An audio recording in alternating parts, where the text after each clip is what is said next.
isa pang isa ko pang idagdag sa accomplishment ko nung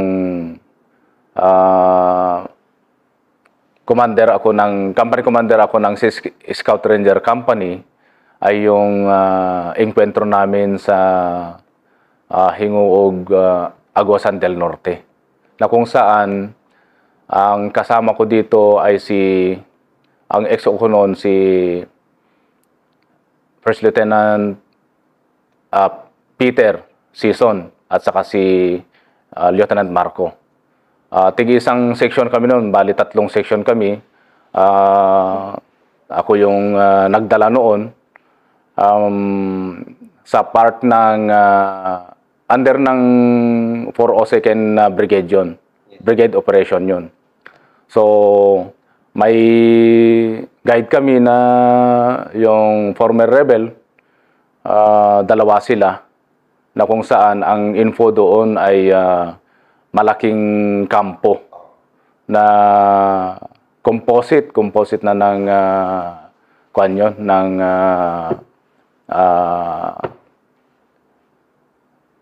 organization ng communist terrorist. Pero group. Maalala mo pa yung sir? Anong grupo yan o sino nagdala ng mga commander yung Hindi ko na maalala kung sino yung mga commander nun, pero ang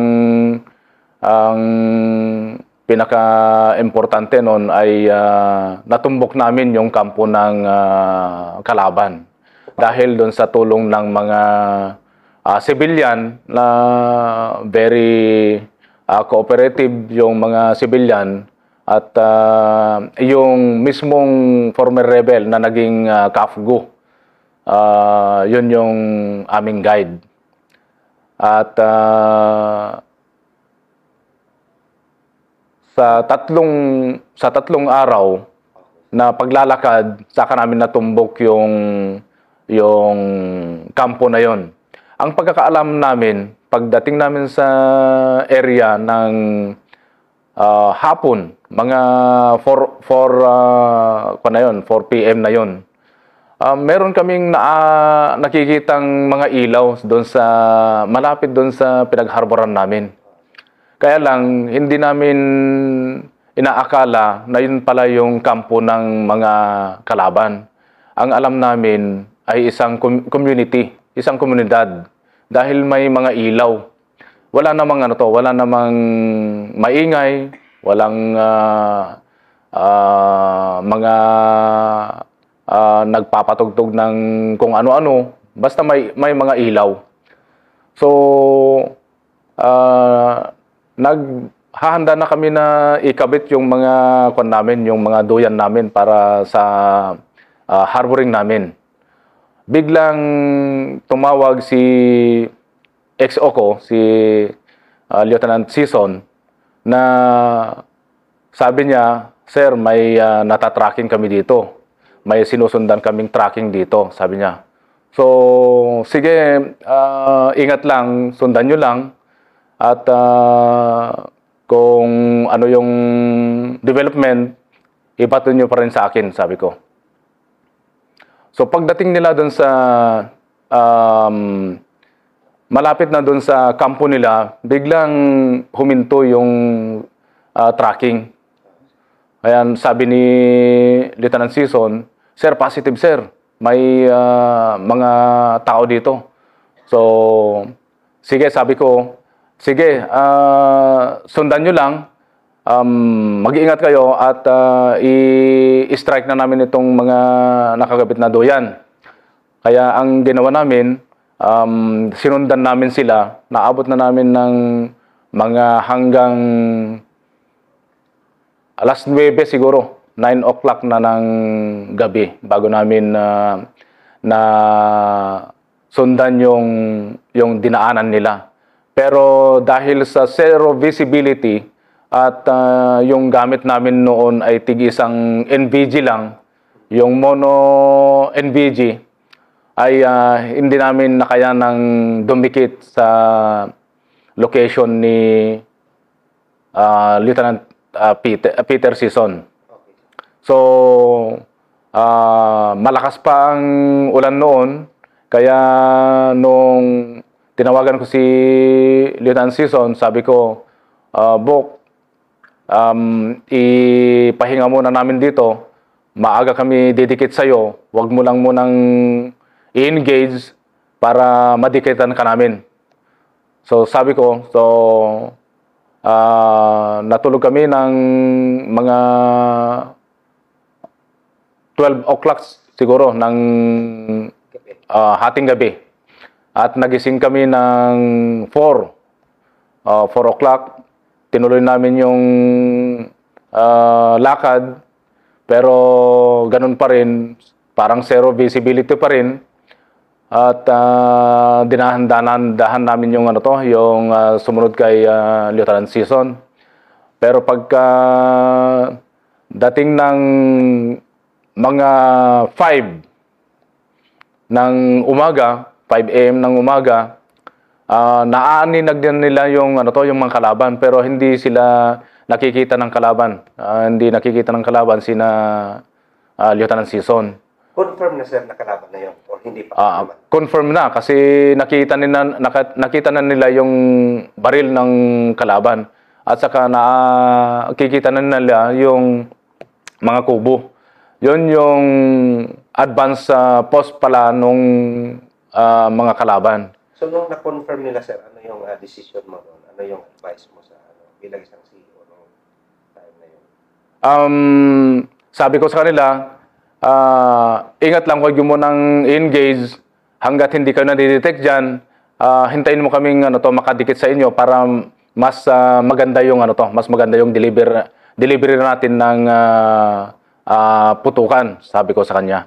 So nung nasa mga mga 2 meters to 3 meters lang yung layo nung mga tropa sa kalaban dahil DPLAGE, iihi yung isa, kaya malapit ng malapit ng magliwanag yon, kaya walang nagawa kundi nagdesisyon na putukan na yung kalaban. Yun na yung umpisa, kaya binilisan namin yung aming lakad. Pagdating namin doon, marami nang nakuha si Season na mga war materials. May isang layuan doon, may body counts sa oras na yon. At nung nakadikit na kami, saka namin nilusob yung yung main body. Kaya lang pagkadating ng mga 8 o'clock ng umaga, watak-watak na yung mga kalaban. Kumusta ang tropa niyo? So far, yung mga kasama ko noon, mga tropa natin noon, walang galos, walang sugat, walang walang nangyari sa mga tropa natin. Walang wounded? Walang wounded sa mga tropa ko. So ang naka-recover kayo ng mga, may isang body count? May recover kami na 2 high power firearm, tapos napakadaming war materials, yung mga subversive documents na may high intel value, katulad ng mga napakarami, mga generator, kompleto, isang napakaluwang pala na kampo yon. More or less, gaano karami kaya yun yung estimated na? Ang estimate na kalaban nun nasa 150 na kalaban. So nung nag-request kami ng fire support, yung artillery, field artillery, nakapag-deliver naman sila, kaya lang hindi natamaan ng ng husto.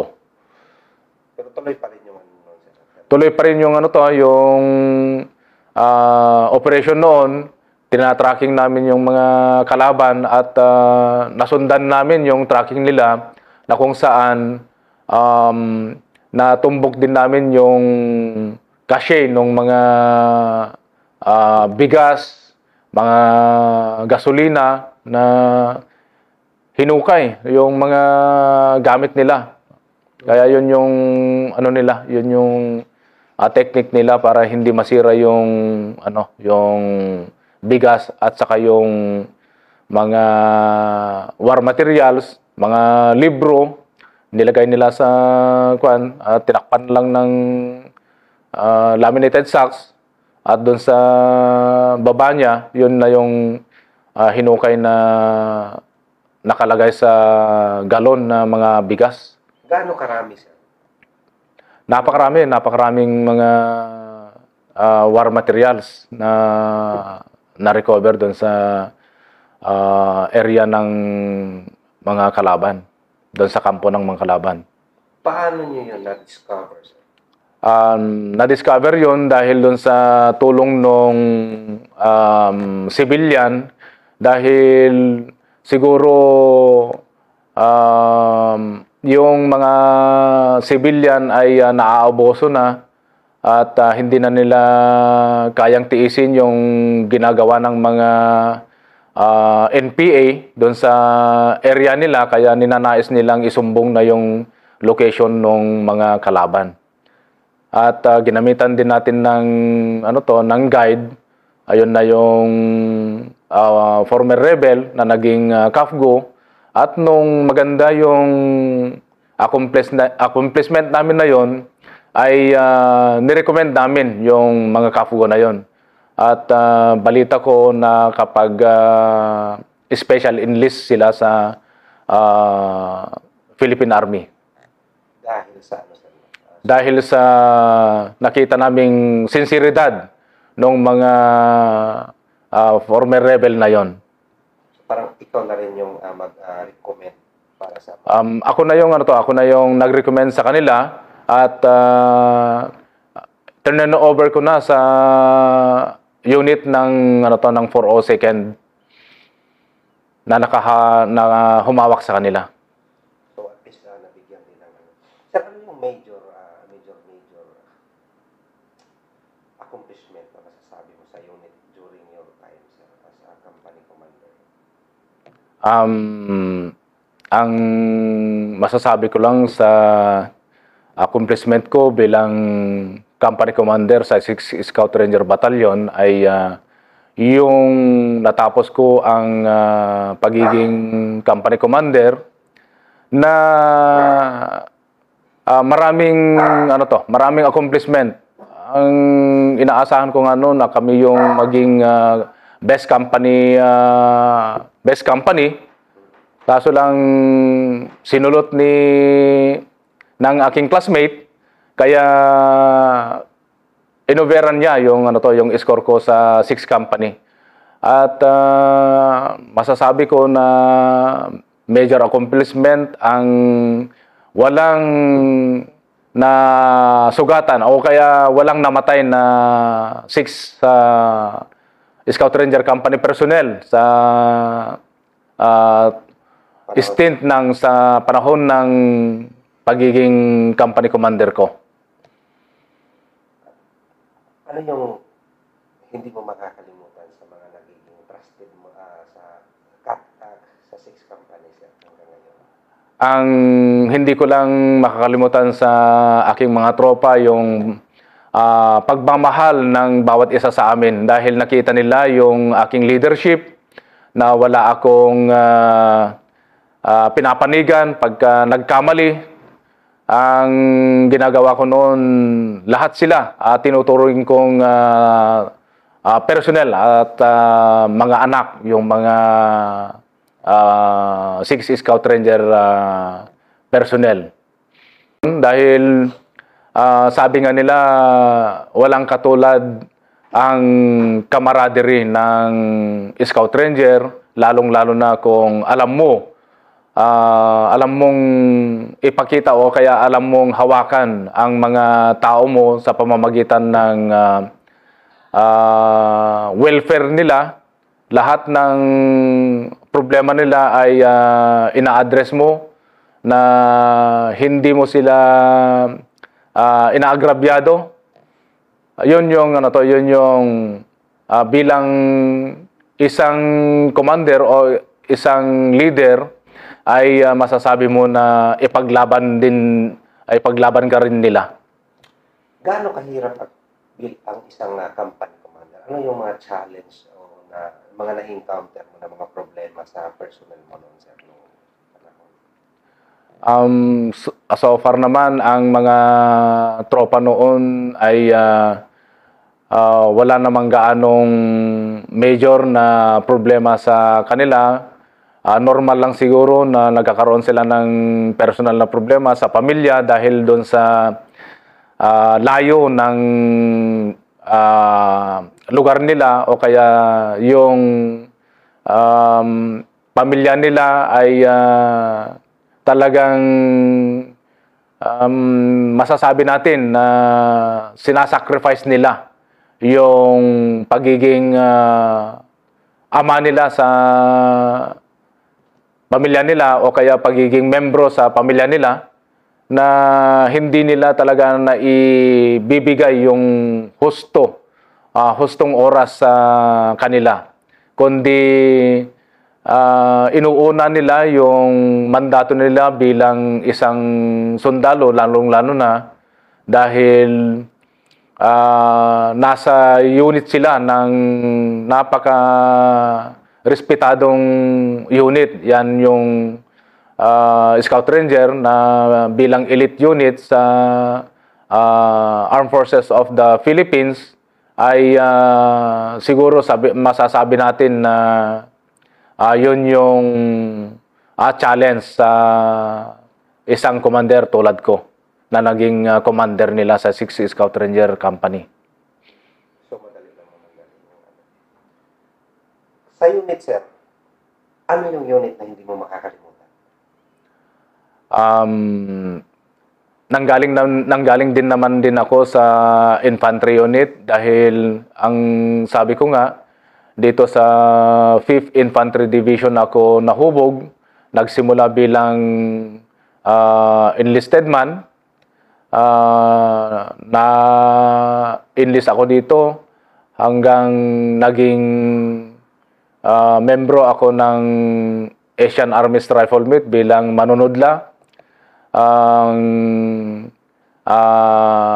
pagiging sundalo ay hindi rin masabing basta-basta dahil naranasan ko rin yan bago ako naging opisyal. So ang unit talaga na hindi ko makakalimutan ay ang 1st Scout Ranger Regiment na pinagsilbihan ko ng 20 taon. Nakita ko ang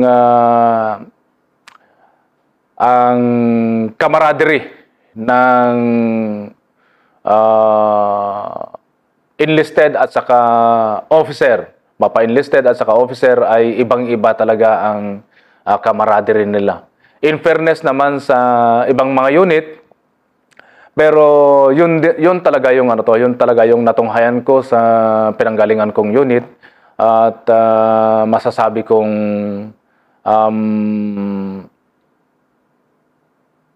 maganda ang samahan sa Ranger.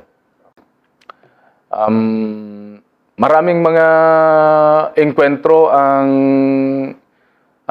pinanggalingan kong unit, yung lalong-lalo na yung 1st Scout Ranger Regiment dahil nag-umpisa ako bilang platoon leader, executive officer, hanggang naging company commander, hanggang executive officer ng batalyon, then naging staff din ng 1st Scout Ranger Regiment.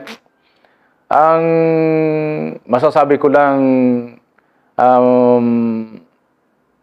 napakaraming mga engkwentro, kaya lang ang nakwento ko na yung mga alam kong pinaka-significant na aking engkwentro. May time ba, sir, na muntik-muntikan ka na sa encounter? masasabi kong yun talaga yung katotohanan na sa trabaho natin, lalong-lalo na pagka sinabing Scout Ranger ka, talagang may time talaga na muntik talaga na na isasauli natin ang ating buhay, lalong-lalo sa akin, na muntikan din talaga akong natamaan sa engkwentro. Lalong-lalo na sa engkwentro namin sa Katiil, Yes. sa Agusan. Anong nangyari doon? Yung kasama ko rin si Lieutenant Bawat doon. Yon yung engkwentro namin na nakwento ko na nung unang interview ko sa headquarters sa regiment na yun yung yun yung napakatinding engkwentro dahil mahigit 200 yung naengkwentro namin doon. 2 section lang kami. Yun yung kinikwento ko na yun yung may ranger spirit ang nai-apply doon dahil yung mga daanan talaga ay hindi na madaanan ng kahit baboy ramo siguro, hindi na madaanan dahil bangin-bangin yun. Very thick na yung ravine na talagang as in talaga na bangin. Yun yung way na dinaan namin para abot namin yung location nung nung kampo ng kalaban. Mahigit 200 yung Paano kayo namin. survive doon, sir? Nakasurvive kami dahil dun sa pinag-aralan natin na training sa Scout Ranger dahil sabi natin kahit na ganun yung bilang natin bilang Scout Ranger ay panindigan natin kung ano yung pinagdaanan natin na training. Ano sir, ambush encounter or ano? Paano?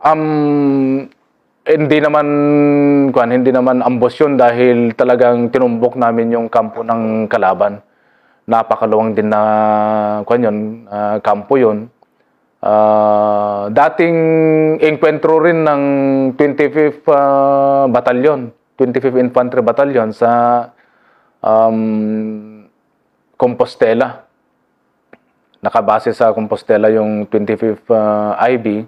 Doon din yung engkwentro nila at binalikan ng kalaban yun. Ang estimate nila according sa ng intel ay 10 lang yung i-confront namin ng mga kalaban. Samantala pag akyat namin ay natumbok namin. Doon namin na laman pala na nag-consolidate pala yung lahat ng commander sa banda dito sa Combal Province. Combal pa nung time na yon, nung panahon na yon. So, walang na-wounded or na sa inyo? Yung time na yon ay may slight wounded si late Sidrome. No-wounded lang sa nung aking panahon. Si Sidrome at saka si Abarques at saka si Paladin. Yun lang yung slight lang yung yung sugat nila. Pinakamasayang araw na hindi mo makalimutan sa bundok? Ang pinakamasayang alaala sa kabundukan ay yung lakad sa lahat ng klaseng weather dahil ika nga Scout Ranger ka is bad weather is your concealment or your weather, sabi nga nila, talagang lalong-lalo na nung panahon ng Valentine's Day na kung saan ang mga tropa ay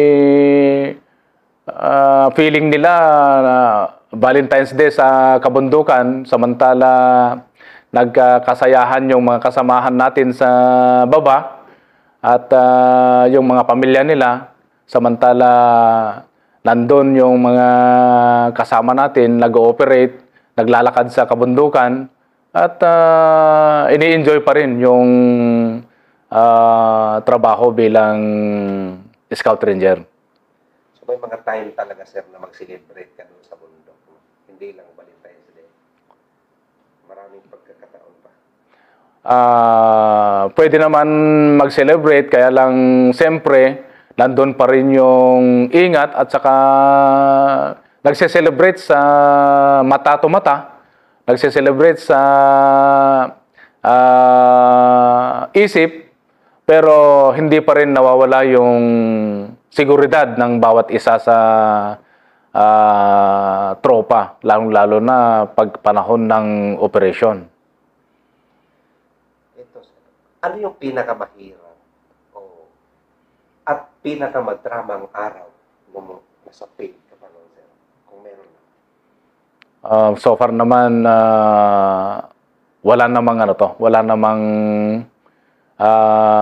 madrama sa combat operation dahil hindi natin maisip yung mga drama-drama dahil buhay natin yung ating binabantayan at iniingatan.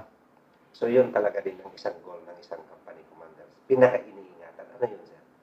Ang pinakamahalaga talagang ginagampanan ng leader, lalong-lalo na pagka commander ka, nung company commander ako, ay buhay ng mga kasama at saka yung seguridad at saka yung application ng Ranger SOP talaga. Yan yung kabilin-bilinan na sinasabi ko sa mga tropa. Pabayaan mo na lang yung mga bagay na walang kabuluhan, basta importante yung seguridad at sa yung maalagaan ang bawat isa.